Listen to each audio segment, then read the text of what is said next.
Industria de protecție a plantelor sprijină și promovează practici pentru agricultură durabilă, capabilă să producă alimente păstrând un echilibru între aspectele economice, de mediu și sociale, printr-o dezvoltare care să acopere nevoile prezentului, fără a compromite posibilitatea generațiilor viitoare de a-și satisface propriile nevoi. Pentru ca produsele de protecție a plantelor să ajungă pe piață, ele trebuie să treacă mai întâi printr-un proces lung de cercetare și dezvoltare. După această etapă, produsele parcurg o procedură de omologare extrem de riguroasă și complexă, care atestă faptul că produsul este sigur pentru operator, consumator, floră și faună, apa subterană și mediul înconjurător în general. Păstrând culturile în siguranță față de dăunători, buruieni și boli, produsele de protecție a plantelor asigură o rezervă de hrană solidă, de încredere și predictibilă. Cultivarea în siguranță reprezintă și obiectivul principal al inițiativei de utilizare în siguranță, proiect dezvoltat de AIPROM cu sprijinul LECPA.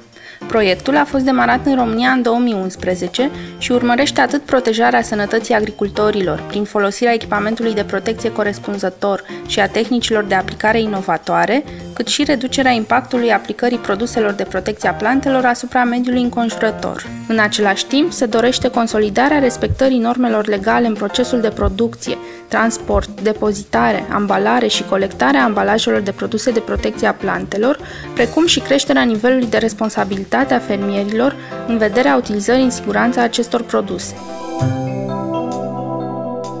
Eticheta este un document oficial care conține toate informațiile despre produs, precum și recomandări privind modul corect de utilizare. Citirea etichetelor produselor înainte de utilizare este obligatorie atât pentru personalul experimentat, cât și pentru cei care prepară soluția pentru prima dată și nu trebuie omisă. Informațiile de pe etichetă nu sunt aceleași pentru toate produsele. Există diferite tipuri de echipamente individuale de protecție disponibile pe piață, iar alegerea trebuie făcută în funcție de nivelul de protecție necesar și de frecvența utilizării. Echipamentul individual de protecție adecvat pentru utilizarea produselor pentru protecția plantelor include combinezon de protecție, cizme, mănuși, ochelari, pălărie sau șapcă și, în anumite cazuri, mască respiratorie. Toate componentele echipamentului de protecție trebuie marcate cu simbolul CE și, în funcție de produs și de nivelul de protecție pe care îl oferă, trebuie să fie conforme cu anumite norme europene. Pielea este partea corpului cea mai expusă produsului, de aceea protejarea sa este esențială. Pe lângă absorbția cutanată, poate apărea contaminarea și prin inhalare sau ingerare. Consultați eticheta produsului înainte să preparați soluția de stropit și asigurați-vă că purtați tot echipamentul individual de protecție recomandat, mai ales pentru că în această fază manipulați produsele concentrate. De asemenea, măsurați cu atenție dozele recomandate. Majoritatea produselor solide și toate produsele lichide pot fi amestecate direct în rezervorul echipamentului de stropit, cât timp sistemul de agitare al acestuia este în funcțiune.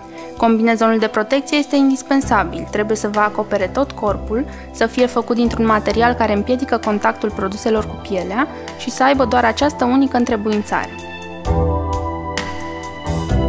Mănușile trebuie să fie din cauciuc nitrilic rezistent, suficient de lungi pentru a vă acoperi brațele și trebuie purtate pe sub mâneca combinezonului. Dacă e posibil, este indicat să fie închise cu nasturi. Mănușile de unică folosință nu oferă suficientă protecție.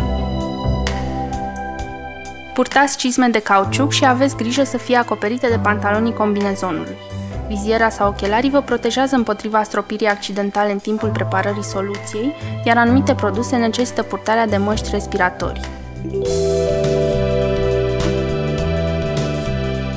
Aplicarea în siguranță a produselor de protecție a plantelor reprezintă o componentă importantă a bunelor practici agricole. Normele tehnice de aplicare depind de cultură, de problema fitosanitară considerată și de echipamentul folosit. Aplicarea principiilor de bază valabile pentru majoritatea situațiilor este esențială pentru obținerea unor bune rezultate.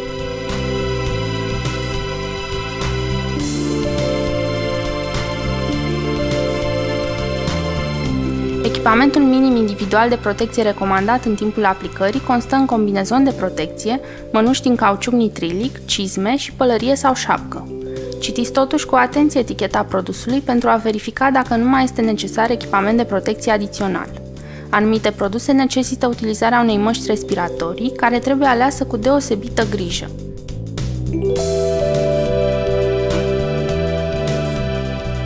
De asemenea, este bine să purtați ochelari de protecție în timpul aplicării.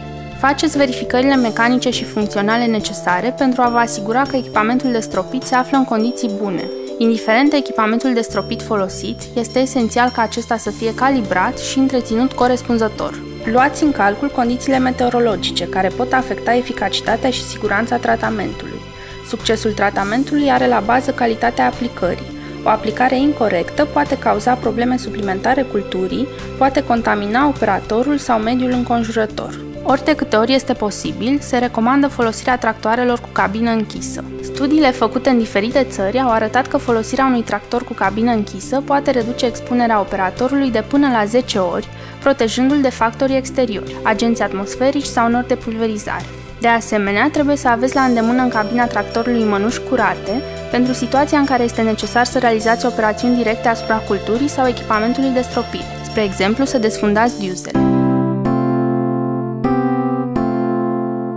După aplicare și înainte de spălarea echipamentului individual de protecție de folosință multiplă, operatorul trebuie să depoziteze ambalajele goale în saci special destinați în vederea colectării de către SCAPA. SCAPA este sistemul de colectare a ambalajelor de pesticide al IPROM, care preia gratuit de la utilizatorii ambalajele primare provenite de la produsele de protecție a plantelor ale companiilor participante la sistem, cu respectarea condițiilor de preluare, ambalajele de plastic și metal decontaminate prin triplă clătire, uscate, curate și cu capacele separate, iar ambalajele de hârtie curățate și compactate. Pentru mai multe informații privind lista centrelor de colectare, programul campaniilor și condițiile de colectare, consultați site-urile iprom.ro, rig.ro sau apelați gratuit 0800 872 272. Întreținerea și curățarea corespunzătoare a echipamentului individual de protecție sunt deosebit de importante. Înainte de utilizarea mănușilor, cu mâinile uscate și curate, verificați ca starea lor să fie perfectă. Permiteți pătrunderea aerului în mănuși și asigurați-vă că acestea nu sunt rupte sau găurite. Chiar dacă mănușile trebuie scoase doar după ce sunt spălate, evitați contactul mâinilor cu partea lor exterioară. La finalul fiecărei zile de lucru, spălați întotdeauna echipamentul de protecție separat de hainele personale. Urmați indicațiile producătorilor privind spălarea pentru toate părțile componente ale echipamentului individual de protecție. Mănușile trebuie spălate sub jet de apă, la fel ca și exteriorul cizmelor. Ochelarii de protecție și vizierele trebuie șterse cu o cârpă umedă, dar pot fi și spălate utilizându-se un detergent neagresiv. În situația în care aveți dificultăți în respirație, simțiți mirosuri, gusturi sau iritații, masca respiratorie trebuie imediat înlocuită. Echipamentul individual de protecție trebuie înnoit periodic, iar echipamentul deteriorat schimbat imediat. Pentru mai multă siguranță, e bine să aveți întotdeauna la dispoziție câte 2 piese din echipamentul de protecție, una pentru folosire curentă și una de rezervă. Chiar și cu toată grija, un accident poate avea loc. În cazul contaminării corpului, înlăturați imediat îmbrăcămintea contaminată, spălați bine zona de piele afectată cu apă și săpun și schimbați-vă echipamentul cu unul curat. În cazul contaminării ochilor, căutați imediat o sursă de apă curată și spălați-vă timp de 10 minute cu apă din abundență. E indicat să aveți întotdeauna apă disponibilă în exploatarea agricolă și un recipient cu apă curată pentru spălări de urgență. Situațiile de contaminare accidentală a operatorului necesită aplicarea de măsuri imediate. În general, aceste situații intervin în timpul operațiunilor de mentenanță, preparării soluției și aplicării produselor fitosanitare.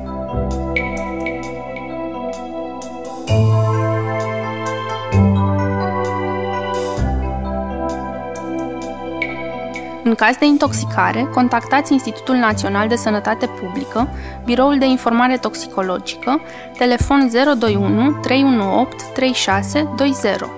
În cazul în care vă simțiți rău, mergeți imediat la medic, având cu dumneavoastră ambalajul produsului care a provocat contaminarea și explicați acestuia exact ce s-a întâmplat. Folosirea produselor de protecție a plantelor în agricultură duce la creșterea productivității agricole, crescând și veniturile fermierilor. Permite producerea intensivă de hrană pe o suprafață de teren limitată, reducând astfel presiunea de a utiliza teren necultivat și contribuind la păstrarea habitatelor naturale, biodiversității și zonelor protejate. Instruirea operatorilor este esențială pentru utilizarea eficientă și în siguranță a pesticidelor. Tratați cu mare atenție fiecare dintre aceste mesaje cheie. Pentru mai multe informații, consultați site-ul www.aiprom.ro.